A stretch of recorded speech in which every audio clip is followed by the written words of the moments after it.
Muito boa noite, amigas e amigos do canal da Associação Espírita O Bom Samaritano, aqui de Avaré, estado de São Paulo. Sejam todos e todas bem-vindos, bem-vindas para mais uma reunião para o estudo do Evangelho segundo o Espiritismo, nessa segunda-feira mais fresquinha um pouco, né? De feriado aqui no estado de São Paulo, para quem é aqui de Avaré ou que é do estado de São Paulo, hoje é feriado aqui. É Dia da Consciência Negra. E hoje nós temos aqui ninguém menos do que o nosso queridíssimo João Máximo. Boa noite, João. Seja bem-vindo mais uma vez. Boa noite, Marcelo. Obrigado por mais essa oportunidade. Boa noite a todos os nossos irmãos que estão aqui conosco. Possamos ter uma noite de reflexões, de sintonia com a espiritualidade superior, nos fortalecendo para a caminhada, né? É isso aí, João.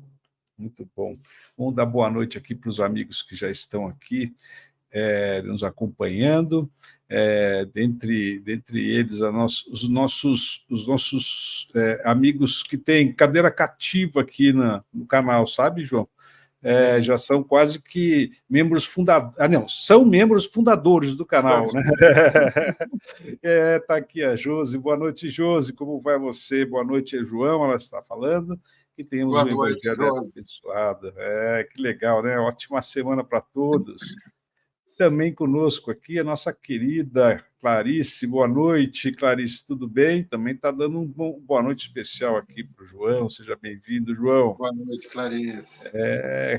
Conosco também a Rosa Maria. Já estou aqui, apostos. Chegamos também. Também o Alexandre, sempre com a gente aqui. Boa noite a todos, gratidão. Nós é que somos gratos por essa oportunidade que temos esse encontro, né? Também o Carlos aqui, é outro sócio fundador aqui, viu? O querido Luiz. Boa noite, Luiz. Tudo bem? A filha dele, a Juliana. Muito legal, né? A Eva está aqui com a gente também. Boa noite. E por aí vai, pessoal. Luciene está aqui conosco. Parece que nós temos uma aniversariante aqui também conosco hoje. Opa! Né? A Márcia. Isso! Boa noite, Márcia. Meus parabéns, Deus abençoe você, viu? Que legal. Está aqui também Eduardo Santos conosco. Boa noite, Eduardo, como vai? Marcelo Cândido, Arlete, e uma galera toda, Arlete de Castro, né? Arlete Castro, né? Também, a Luzia Estevão, a nossa queridíssima Teca. Boa noite, Marcelo, João e a todos. Conosco também a Mira, que não poderia deixar de ser. Ai dela, se não participar, viu, João? Pelo menos para dar uma boa noite aqui, né? É isso aí. O Francisco Souza, boa noite, meu amigo. Seja bem-vindo, você também. A Cristiane Barroso, que está aqui também. E toda a galera conosco aqui, viu? É isso aí, dê uma boa noite mesmo. É muito legal a presença de todos. Quero lembrá-los, amigos, que na descrição desse vídeo no YouTube, você encontra o link para a nossa caixinha de oração virtual, tá?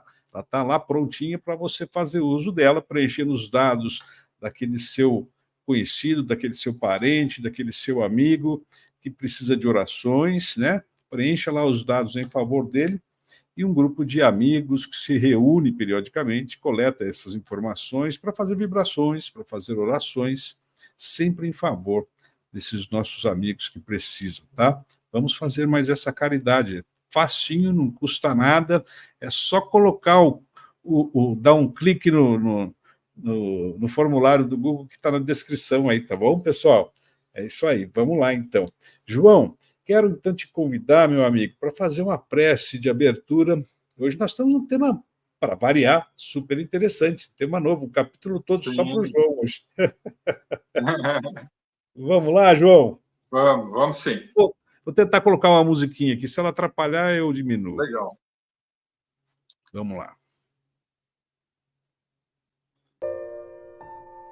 Vamos, nesse instante, fechando nossos olhos, abrindo nosso coração, nos isolando do mundo exterior, para nos conectar com Deus, o nosso Pai, com o nosso divino amigo, e por consequência com seus missionários, rogando a Jesus que nos abençoe a todos, para que nesses instantes que falaremos do seu santo evangelho, possamos não só assimilá-lo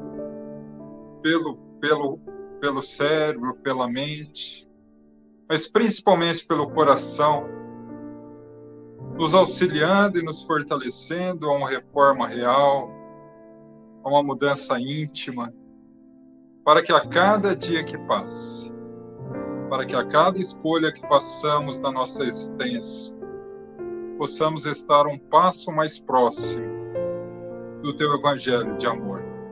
Que assim seja, graças a Deus. Isso aí, meu querido. Lembrando a todos que a nossa live está sendo transmitida aqui pelo canal da Associação Espírita O Bom Samaritano, na cidade de Avaré, estado de São Paulo, também pelo Facebook da Associação Espírita O Bom Samaritano e pela Web Rádio Fraternidade. Então, a todos vocês, seja onde estiverem, né, e por qual canal vocês estiverem assistindo, sejam todos muito bem-vindos. E vamos, então, aproveitar mais essa mensagem do Evangelho que o João vai explicar para a gente. João, fique à vontade, João. Gratidão, amigo. Meus irmãos, boa noite a todos. Hoje nos coube, no arcabouço do Evangelho segundo o Espiritismo, o capítulo 26, que é intitulado Dai de graça o que de graça recebeste. Esse capítulo tem uma curiosidade. Ele não tem instrução dos espíritos, como é de hábito em quase todos os capítulos do Evangelho segundo o Espiritismo. Mas tem algumas reflexões do próprio Kardec a respeito da questão da mediunidade, do dom da cura, das preces pagas, da mediunidade gratuita.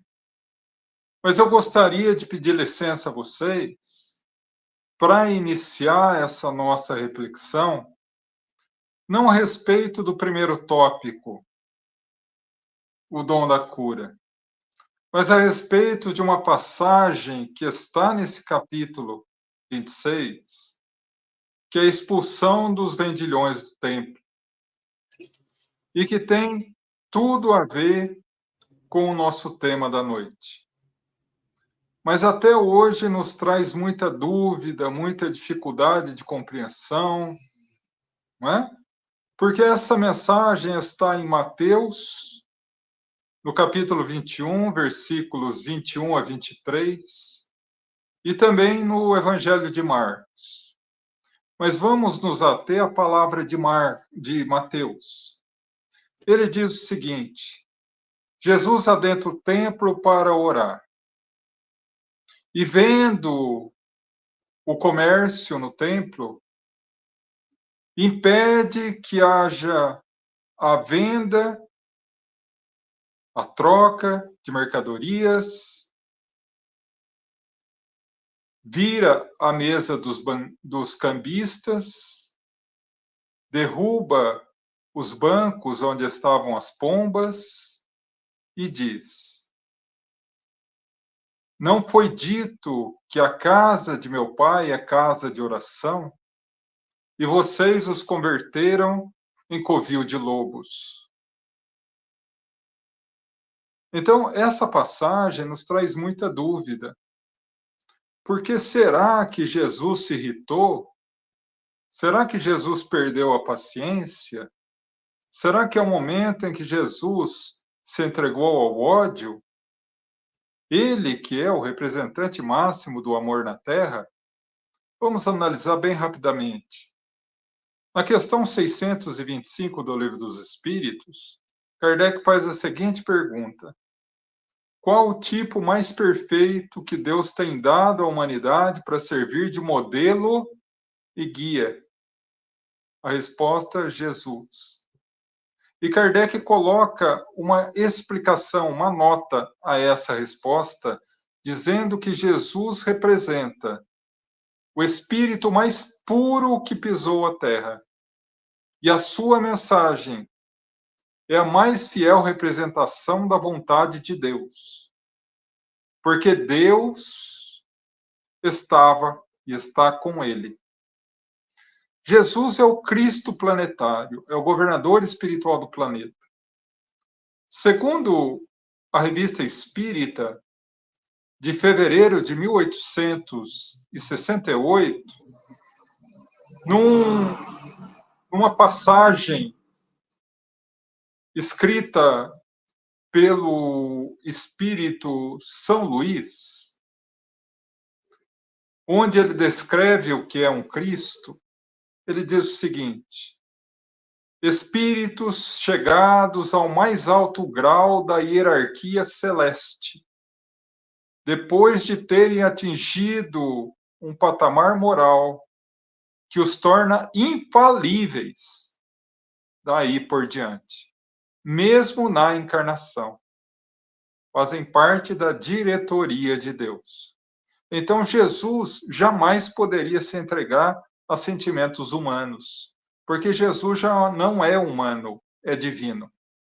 Então, como explicar essa questão? Será que não existiu essa passagem? Sim, existiu. Por dois motivos. A primeira, que ela não aparece apenas no Evangelho de Mateus, mas também de Marcos. Segunda, porque se fosse uma passagem falsa ou adulterada pela humanidade ao longo dos séculos, como tantas foram, nós acabaríamos não tendo essa mensagem no Evangelho segundo o Espiritismo. Então, como nós podemos compreender isso? Quando nós adentramos um pouco a cultura hebraica, nós vemos que é uma cultura eminentemente falada. À época de Jesus, 2% da população era alfabetizada. 98% não sabia escrever nem o nome. Então, tudo era se passado via oral.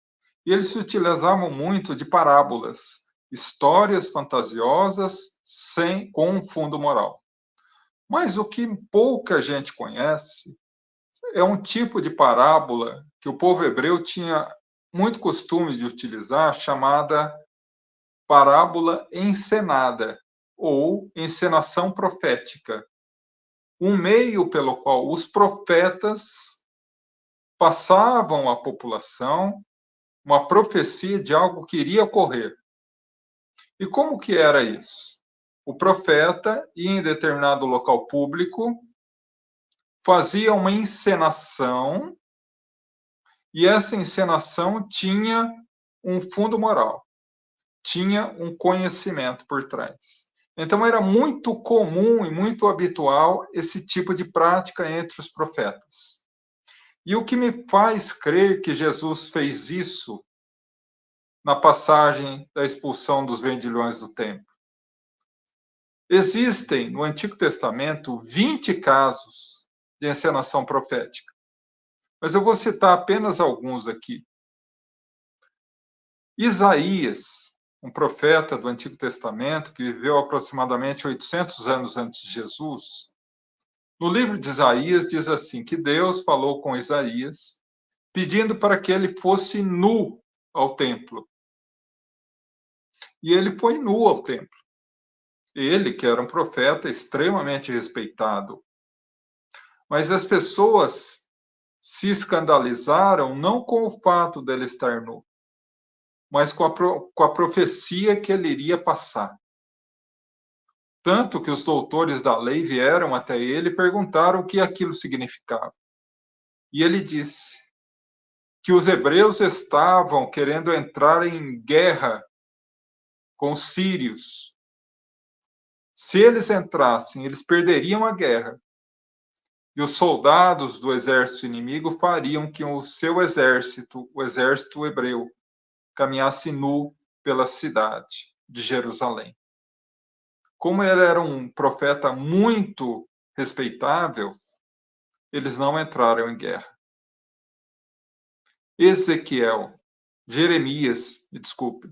Jeremias viveu aproximadamente 600 anos antes de Jesus. Deus disse a Jeremias, no seu livro, que ele fosse até o templo com um vaso e ali o quebrasse em vários pedaços. Os doutores da lei vieram e ele disse que Jerusalém seria invadida e o povo hebreu seria levado em cativeiro.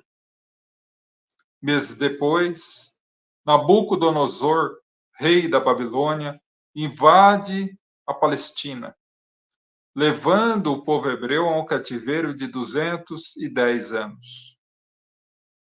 E por fim, no Antigo Testamento ainda, Ezequiel, que foi pedido a ele ir ao templo com um tabuleiro e pequenas peças de barro com soldados e batalha e brincasse ali de guerra. Foi-lhe perguntado e ele disse: o povo hebreu se desvirtuou novamente e novamente será invadido. No ano 50 antes de Jesus, o general Tito, comandando o exército romano, invade a Palestina, numa escravidão que levaria 300 anos. Mas no Novo Testamento também há a parábola profética. Quando em Atos dos Apóstolos, nós conhecemos a trajetória de Paulo de Tarso, e certa vez Paulo de Tarso estava na cidade de Antioquia com alguns amigos e companheiros da igreja de Antioquia, e chega próximo a ele um profeta, Ágabo. E Ágabo olha para Paulo, tira o seu cinto, se amarra, deita no chão, rola, se levanta, limpa a poeira e aponta a Paulo. Os outros não entenderam nada, mas Paulo era hebreu. Paulo era doutor da lei antes de se converter, e ele entendeu que ele seria preso em Jerusalém. 3 meses depois, conforme Atos dos Apóstolos e o livro Paulo e Estevão, ele recebe uma carta de Tiago, o apóstolo, e chamando com urgência Jerusalém. E quando ele vai, ele é preso. E só não é morto, crucificado, porque ele tinha cidadania romana.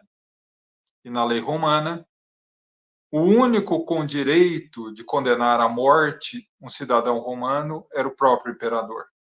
Daí, ele ficar preso 3 anos em Cesárea Marítima e depois ser encaminhado no ano de 62 para 63 em Roma, onde foi julgado por Nero e condenado à morte. Então, dessa forma, a gente compreende que dentro da cultura hebraica havia a filosofia da parábola encenada ou encenação profética. E Jesus fez isso, porque o evangelista Mateus fala que ele entrou no templo, impediu a saída e a entrada de vendedores e cobradores, virou a mesa dos cambistas, virou os bancos onde ficavam as pombas e disse: não foi dito que minha casa será casa de oração e vocês transformaram em covis de ladrões ou de lobos? E depois disso, ele sai, normalmente, de volta a Carfanaum. Pensem comigo. O templo de Jerusalém, à época, era imenso. A proporção do templo era coisa absurda. O templo de Jerusalém tinha 60 metros de frente por 100 metros de comprimento e 60 metros de altura. Era imenso. Tinha 5.000 funcionários, dos quais 2.000 era da guarda do templo. Pensa bem, se Jesus tivesse feito isso sem as características de uma encenação profética, ele seria preso na hora pela guarda do templo.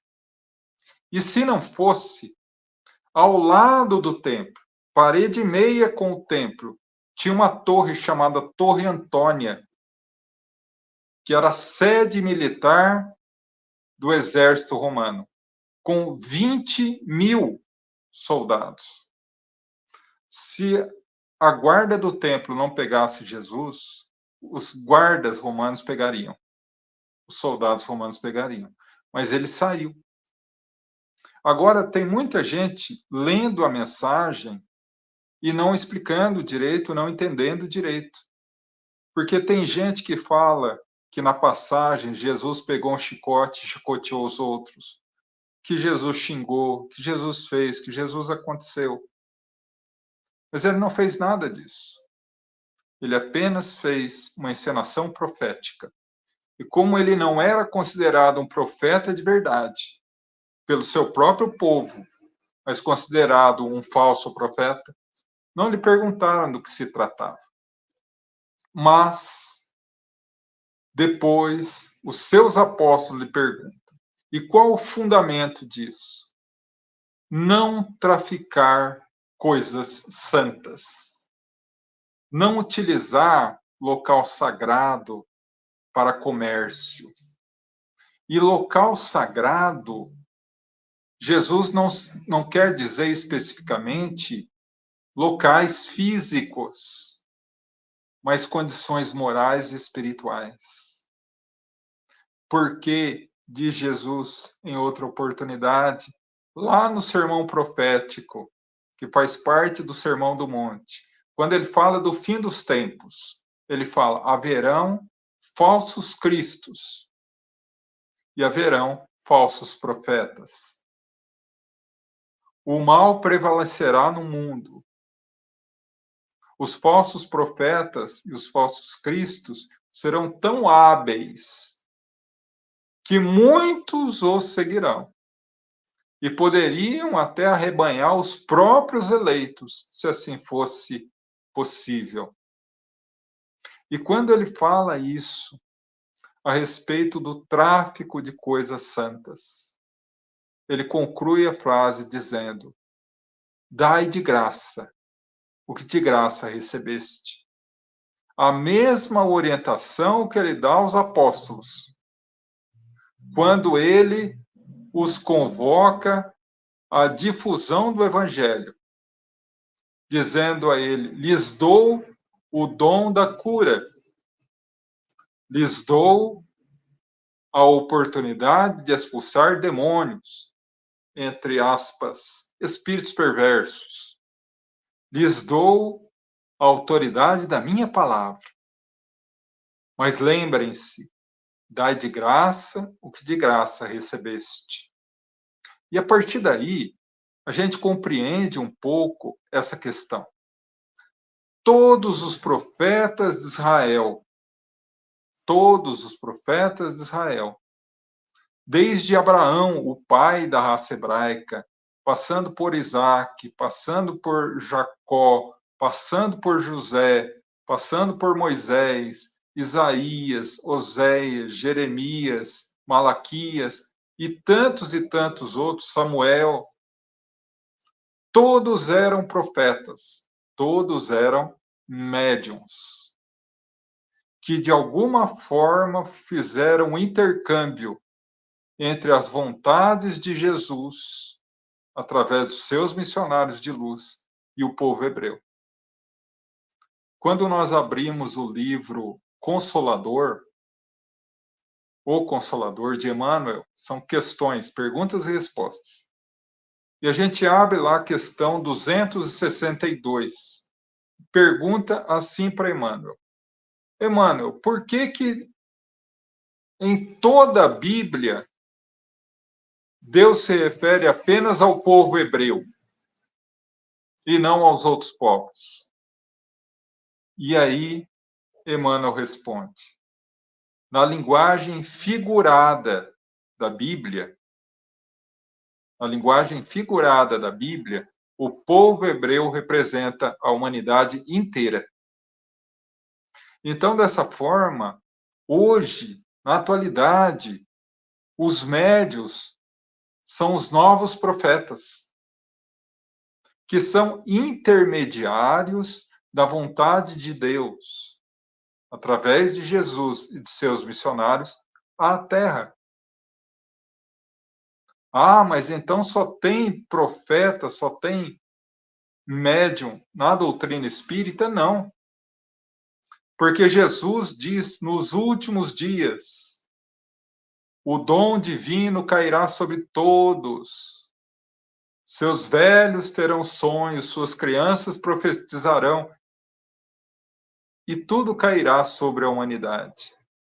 A mediunidade, hoje, é expandida no meio católico, no meio evangélico, no meio espírita, no meio islâmico, no meio das religiões afro. É expandida até fora das religiões. Então, a mediunidade é um intercâmbio. É a possibilidade do indivíduo, através da percepção do mundo espiritual, entrando em contato com o mundo espiritual, trazer à humanidade o consolo, a paz, a cura que a humanidade tanto necessita. Porque Jesus já nos falava e nos exemplificava: eu não vim para os sãos, eu vim para os doentes. Então nós, na condição de médiums, nós todos somos enfermeiros da divindade, trabalhando em prol da cura dos outros para nos curar a nós próprios.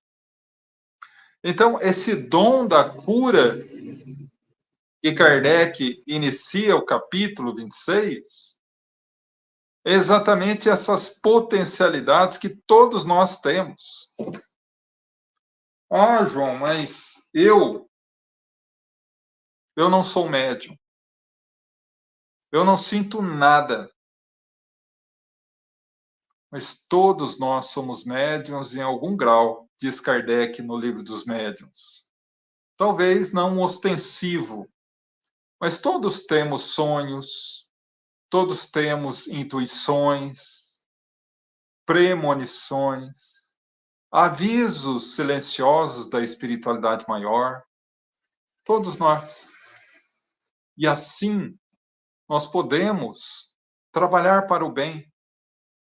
Kardec, aliás, André Luiz, no prefácio do seu livro Nosso Lar, diz o seguinte: quando o trabalhador está pronto, o trabalho aparece. Dessa forma, todos nós temos a capacidade, em maior e menor grau, de captar o mundo espiritual. Sempre que há necessidade, Jesus e seus missionários se utilizam de nós para ajudar os nossos irmãos. Então, a partir daí, a importância da mensagem desse capítulo: dai de graça o que de graça recebeste. Porque nós vemos hoje no mundo uma inversão de valores. O que é certo vira exceção. O que é errado vira regra. E dentre essa balbúrdia moral, encontramos muitos daqueles que colocam preço no sagrado. Colocam pedágio para encontrar a Deus. E aí lembramos de Chico Xavier quando nos fala: você não precisa de ninguém para que Deus te ajude. E a partir daí, a gente começa a compreender, por exemplo, as preces pagas, que perdem todo o significado. A prece é um momento de entrega a Deus, onde nós falamos e Jesus e Deus nos ouve, onde Deus fala conosco através do nosso sentimento, e nós, tendo sensibilidade o suficiente, ouviremos, não com os ouvidos do corpo, mas com ouvidos do coração. Algo tão sagrado, tão mágico, no bom sentido da palavra, tão divino. Como podemos colocar preço nisso? E as pessoas que eventualmente cobram pelas preces, a pessoa pode orar por nós, mas ela não vai orar por caridade, pelo sentimento mais nobre que o ser humano pode sentir, o amor em movimento. Mas ela vai orar por dinheiro. Será que tem validade?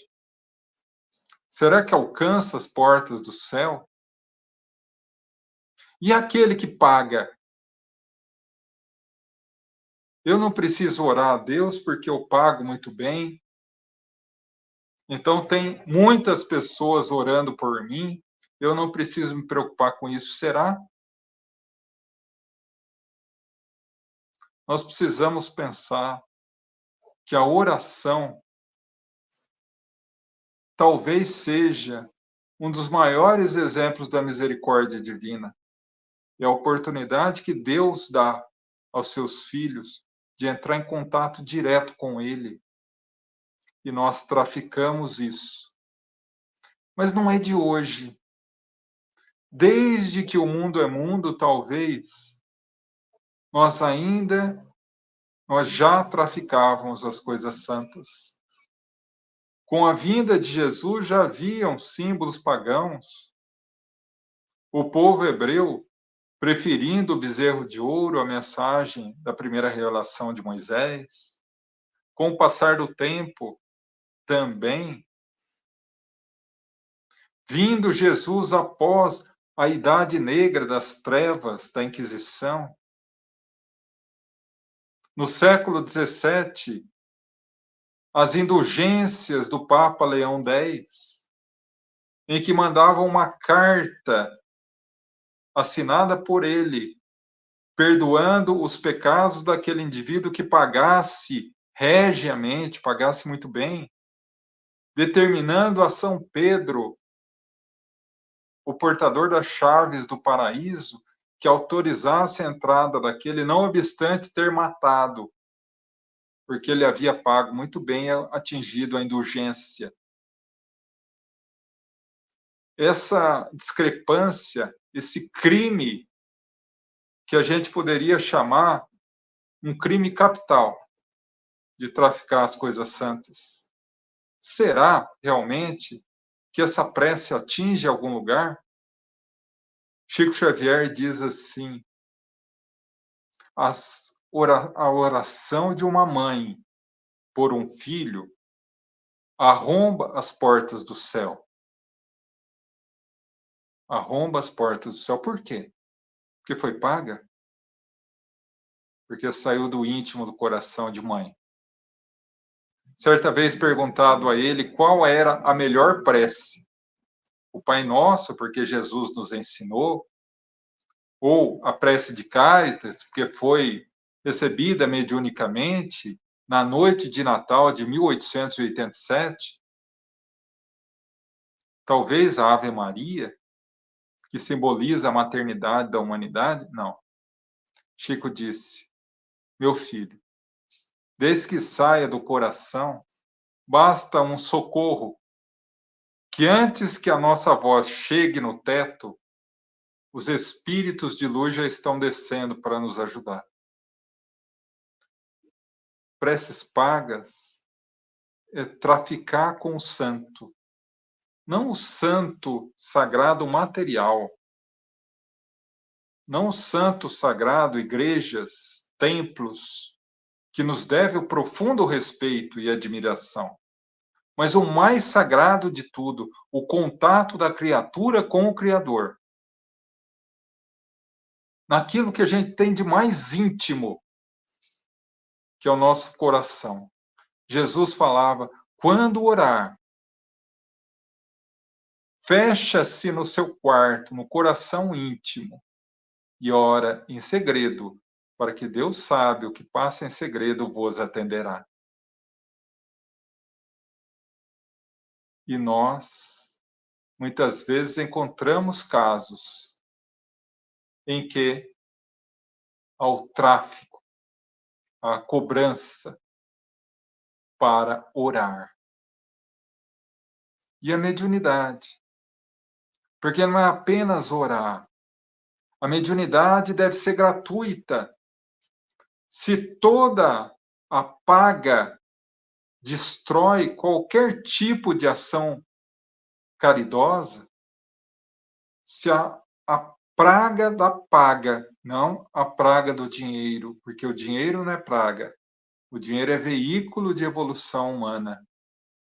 O dinheiro bem utilizado é veículo de evolução humana, mas a praga, a cobrança por coisas sagradas, corrói todo o ato caridoso que se possa ter, inclusive no meio da mediunidade. Que a mediunidade deve ser gratuita. Nós podemos cobrar por aquilo que é nosso. Se nós estudamos, fazemos uma faculdade, ou fazemos um curso técnico, ou aprendemos através da experiência alguma atitude útil, algum trabalho útil para a sociedade, é nosso direito cobrar. Cobrar por aquilo que nós podemos utilizar para auxiliar a sociedade como um todo, porque é a aquisição nossa. Mas a mediunidade não é aquisição nossa. A mediunidade é o veículo. A mediunidade é captar o mundo espiritual. A mediunidade é se utilizar do conhecimento dos espíritos superiores para abençoar aqueles que necessitam. Como eu posso, como nós podemos pedir qualquer remuneração pecuniária em troca daquilo que não é nosso? Nós recebemos, passa por nós, mas não é nosso. Humberto de Campos, espírito, certa vez, deu uma lição em Divaldo Franco. Ele, extremamente moço ainda, em 1947, tinha apenas 20 anos de idade, foi convidado a fazer uma palestra na União Espírita Sergipana. E ele, muito orgulhoso, foi. Decorou uma história de Humberto de Campos, que ele havia visto no Reformador, intitulada A Lenda. E ali ele ficou, decorou a lenda da guerra, decorou, e foi à noite. Levantou-se, tinha umas 20, 30 pessoas, levantou-se. E a hora que ele cumprimentou a todos, esqueceu a lenda, esqueceu a guerra, esqueceu tudo. Não tinha se preparado. A hora que ele ia sentar, um homem apareceu na frente dele e disse: eu sou Humberto de Campos. Eu que escrevi a lenda da guerra. Levanta, que um servo de Jesus jamais senta. Eu falarei por ti. E aí ele falou. Divaldo sentiu uma facilidade imensa em falar. Falou 1 hora, foi aplaudido de pé, ele ficou todo, porque ele não sabia que ele sabia tanta coisa. O presidente ficou tão entusiasmado que disse: Divaldo, você não poderia vir final de semana que vem? Claro, com certeza. Foi simples. Foi simples demais. Aí, ele foi. No dia aprazado, no dia marcado, estava lotado de gente. E ele levantou. Mais uma vez deu branco. Ele virou para as pessoas e falou: olha, me perdoem. Um espírito veio e me ajudou da última vez, mas agora ele não apareceu ainda. Eu não sei o que falar, eu não sei o que fazer. Então, me perdoem. Humberto de Campos aparece para ele e fala assim: eu falarei por ti de novo. Mas não estou fazendo isso por você. Mas estou fazendo isso pelas pessoas que vieram assistir. Nunca mais assuma um compromisso que você não tem condições de assumir. E a partir dali ele aprendeu a primeira lição no contato com os espíritos: o respeito aos espíritos, a seriedade do trabalho. Porque quando não se leva a mediunidade a sério, ou quando se cobra os espíritos de luz, os espíritos sérios, eles não assumem um compromisso conosco. Eles não fazem parte de manifestações do ego e do orgulho. Eles fazem parte de trabalhos sérios em prol da humanidade e das pessoas necessitadas, mas jamais participariam de trabalhos envolvendo qualquer tipo de cobrança financeira e nem mesmo de situações em que possam gerar prejuízo para quem quer que seja. Então, a partir daí, a gente compreende que sempre que há a cobrança pecuniária por um ato mediúnico,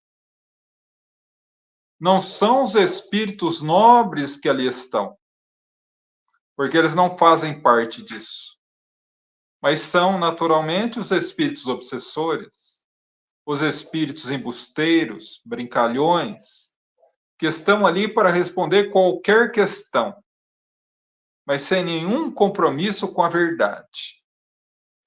É tão verdade isso, que no livro dos médiuns, e isso vai parecer piada para muita gente, mas eu peço que vocês procurem isso no livro dos médiuns. Vocês vão encontrar. Lá na segunda parte do livro, Kardec narra uma situação inusitada que aconteceu no centro, numa reunião mediúnica. Ele, indo para a reunião, chegou na casa onde eles iam fazer a reunião e tinha em cima no telhado um ninho de passarinho. E um passarinho filhote caiu do ninho. E a mãe veio socorrer. Veio o gato e comeu o filhote e a mãe, passarinhos. E aí ele achou, as pessoas ficaram meio assim, né, da situação, e foram para a reunião. Entraram na reunião, uma comunicação, 2 comunicações, 3 comunicações, até que se comunica um espírito, entre aspas, se dizendo a mamãe passarinho, dizendo que estava muito triste com a morte do filho, do filhote, muito triste com a morte dela, porque deixou os outros filhotes no ninho, que o gato foi muito cruel em matá-los, e foi embora. Kardec imediatamente se levantou. Não, eu peço a licença dos participantes da reunião para convocar aqui São Luís, o presidente da reunião, para saber o que está acontecendo. Porque um passarinho da comunicação é inviável. É impossível. E ele questiona São Luís. E São Luís fala assim para ele: mais uma lição no contato com os espíritos. Se você evocar as pedras falarão. Não era a mamãe passarinho. Era um espírito embusteiro. Era um espírito mistificador, que aproveitou da oportunidade para enganar. E aí Kardec pergunta aquilo que a maioria de nós perguntaria: nossa, mas eles não estavam numa reunião séria de estudo da doutrina? Sim. E São Luís responde: eu permiti que essa comunicação se desse para que você tivesse o exemplo dessa lição. Jamais acredite que os espíritos sabem tudo. Jamais acredite que todos os espíritos são purificados. Jamais. Aceite com verdade absoluta tudo que os espíritos falam, sem a universalidade do ensino. Há uma mensagem, para que seja correta, deve vir de várias fontes diferentes. A base que ele utilizou para fazer a codificação. Então, a partir daí, a gente compreende o crime, a gravidade que é traficar com as coisas santas. Como disse e repito, não as coisas santas exteriores. Já são um erro, porque devemos respeitar todos os templos e todos os objetos que servem para outros de culto e de respeito à religiosidade de cada qual. Mas o principal centro do sagrado, o coração humano, a fé dos outros. Porque como nós, médiuns, podemos cobrar por algo que a gente não tem controle? Chico Xavier falava: o telefone toca só de lá para cá. Como que um médium pode afirmar, por exemplo, que amanhã, a tal hora, a tal horário, o espírito fulano de tal estará aqui através de mim para dar determinada consulta, para falar tal coisa, ou para verbalizar aquilo outro? Nenhum médium pode garantir isso. Ah, João, mas quando os trabalhadores trabalham, eles têm assessoria dos espíritos de luz, claro, porque são trabalhos sérios. E nós também, eu particularmente, abrindo um pouco o coração a vocês, eu na condição de médium, na condição de orador e palestrante, é uma palavra muito pesada para que eu possa me classificar. Eu acho que eu ainda não estou nesse nível. Mas para que eu possa trocar ideias com vocês a relação à doutrina espírita, eu sempre peço apoio do meu espírito orientador. Eu sei que, diante das minhas dificuldades, das minhas fraquezas, ele vem muito mais pela misericórdia dele do que meu mérito próprio. Mas a gente se entrega, porque a gente sabe que quando o trabalhador está pronto, o trabalho aparece. E que não há servidor que se entregue de coração a uma tarefa digna, sem aguardar recompensa física, pecuniária, moral nenhuma. Ele sempre é assessorado. Por quê? Porque devemos dar de graça o que de graça recebemos.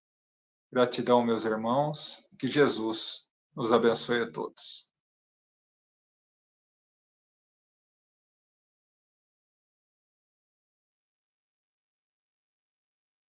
É isso aí, João. Que legal. Tinha certeza que você ia contar essa história aí tua também. Você conhece? Você já me contou. Ah, sim. Muito legal. É isso, pessoal. Você vê quanta coisa a gente aprende com um capítulo que não tem instrução? Então. Mas você sabe, João, sem querer estender, que o nosso tempo está realmente no fim, essa é uma passagem do Evangelho que sempre me intrigou. E eu só consegui me acalmar com relação a ela quando você já havia me. Porque uma vez eu perguntei isso para você, você já havia me contado Sim, essa versão, né, com essa sim, interpretação sim. teatral, né? Sim, E é só assim para a gente compreender por que no Evangelho consta daquela forma, né? exatamente. Uma Então, outra, exatamente. um outro exemplo de encenação profética foi a figueira seca, que Olha, também traz um outro ensinamento, né? E que foi utilizado por Jesus para isso. Porque as pessoas geralmente acham que nesses dois momentos Jesus ficou bravo, irritado, nervoso. quando ele fala quem é minha mãe, quem são meus irmãos, né? Então, Também exatamente. é muito incrível, né? Mas essa ainda dá para compreender. A Sim. outra, se não tiver essa noção que você nos passou agora aqui, é muito difícil de compreender. É complicado, né? Porque você sai do contexto, né? Eu costumo dizer, quanto mais você entende o modo de pensar do povo hebreu daquela época, a forma, a cultura que eles tinham, é mais fácil para você entender o que Jesus quis dizer e por que ele agiu de determinada forma, né? Isso aí. Muito interessante mesmo, viu, João? Queridos, se vocês tiverem alguma dúvida, fiquem à vontade. Nós temos alguns minutinhos aqui, na verdade, 3 minutinhos, mas Estamos à disposição. se tiver alguma dúvida aí, por favor, fiquem à vontade, viu? Só tem aqui a Arlete manifestando a gratidão, né? Na verdade, Lete, pelo nós carinho. todos somos gratos ao João, mas, sobretudo, né, a vocês que estão aqui conosco, né? A oportunidade que temos de juntos, né, aprendermos um pouco mais sobre o Evangelho. E quanto há a aprender, né, João? Parece que Nossa, é não tem muito, fim, viu? né? Não tem.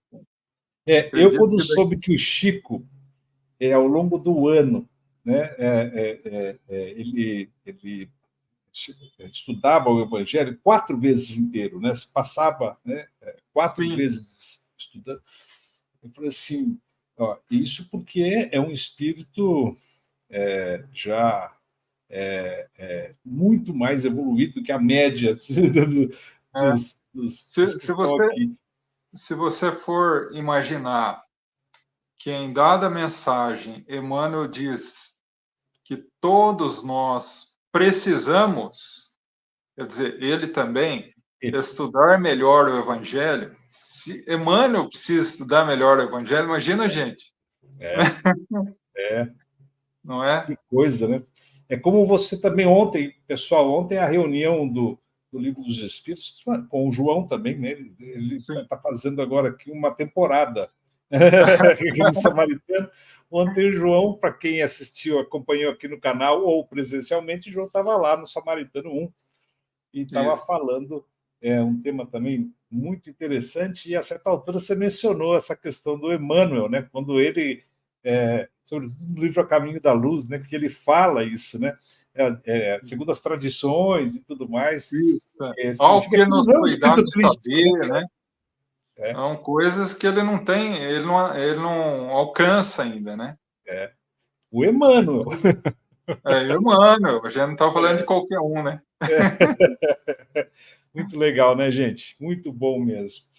Bom, João, então, para a gente encerrar a nossa reunião de hoje, mais uma vez, abusando da sua boa vontade, João, vou Com pedir para certeza. você fazer mais uma prece para nós encerrarmos esse nosso encontro de segunda-feira e que nos dá energia para a semana toda, né? Com Nos dá certeza. Com equilíbrio, né? certeza. Isso aí. Então, vamos lá, Vamos meu lá, amigo. então. Jesus, divino amigo, a gratidão imensa por essa oportunidade que nos deu a todos de refletir sobre as suas verdades. A oportunidade abençoada do recomeço diário, para que possamos solucionar as nossas fraquezas, reparar as nossas dificuldades, a bênção da oportunidade de continuar caminhando rumo àquela felicidade que há milênios procuramos em outros lugares, mas que não conseguimos encontrar a não ser através de Ti, Jesus. Nos fortalece e ampara, para que possamos, a cada decisão, a cada dia, a cada momento da nossa existência, não esquecermos que temos Deus como Pai e o Senhor como divino Cirineu a nos abençoar e fortalecer, nos auxiliando a levar a nossa cruz ao Gólgota da nossa libertação moral. Que assim seja, graças a Deus. Isso, meus amigos. Então, com essa nossa prece, vamos encerrando aqui o nosso encontro de segunda-feira. E a nossa querida Rosa Maria também. Não tenha dúvida, Rosa, é um grande momento que nós temos aqui de enriquecermos, né? Desse banquete espiritual que recebemos aqui, que desfrutamos aqui juntos, né? Também o nosso querido Egel da Silveira, ótimo estudo, obrigado. João, você sabe da onde o Egel fala, João? Olha da onde ele fala, João, quer ver? Ó? Opa, perdi ele aqui agora, João.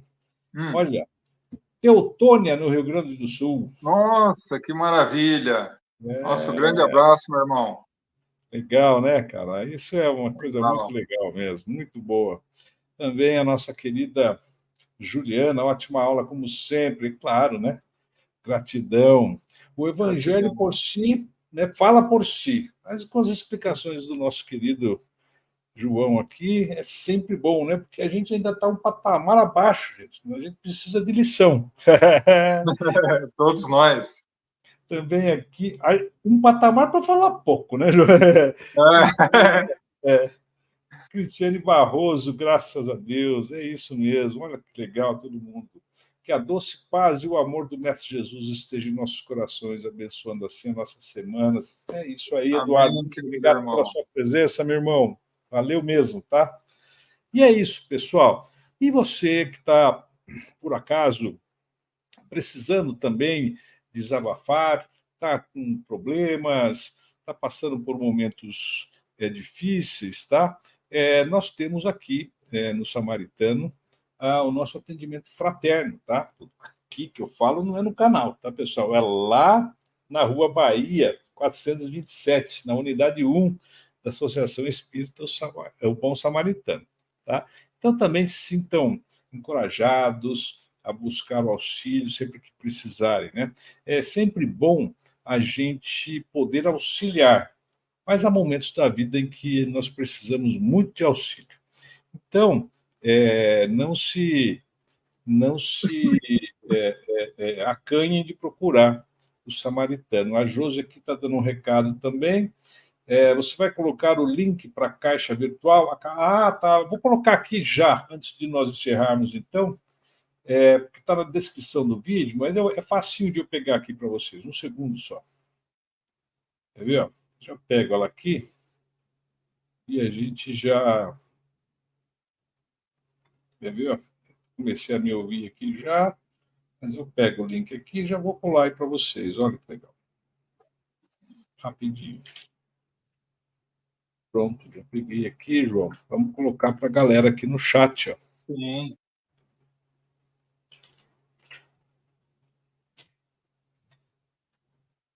Eu coloquei no chat só para o João, vou colocar para todo mundo. Estava afobado. Aí, pessoal, para vocês que quiserem aí fazer uso. Obrigado pela lembrança, viu, Josi? Valeu mesmo. Fazer uso da caixinha de oração virtual, o link está aí no chat, tá? E também está na descrição do vídeo. É só clicar e você vai ser encaminhado para um formulário do Google, tá bom? Lembrando a vocês, terça-feira, amanhã, às 19 horas, reunião presencial lá no Samaritano para o estudo do Livro dos Médiuns, tá? Essa reunião nós não transmitimos aqui pelo canal por enquanto, tá? Então, se você tiver interesse, se tiver possibilidade, se estiver aqui em Avaré ou por perto, venha aqui às 19 horas, lá na Rua Bahia, 426. Na quarta-feira também, às 19 horas, o estudo do Evangelho presencial. Nessas reuniões, pessoal, depois da exposição a passes, tá? Então é bem legal também confraternizar com os irmãos lá. Na quinta-feira, o estudo é aqui no canal, né, com o Sérgio, com o Wilton, com o Renato, para o estudo das obras de André Luiz, nesse horário aqui, às 19 horas. Na sexta-feira, nós temos uma reunião também presencial lá na Unidade 1 do Samaritano, mas essa reunião é transmitida aqui pelo canal. Então, quem pode, quem tem condições, vá até a Unidade 1, mas quem estiver distante ou não puder ir por alguma razão, não deixe de acompanhar aqui pelo canal, sexta-feira, às 19 horas, estudo do livro A Gênese.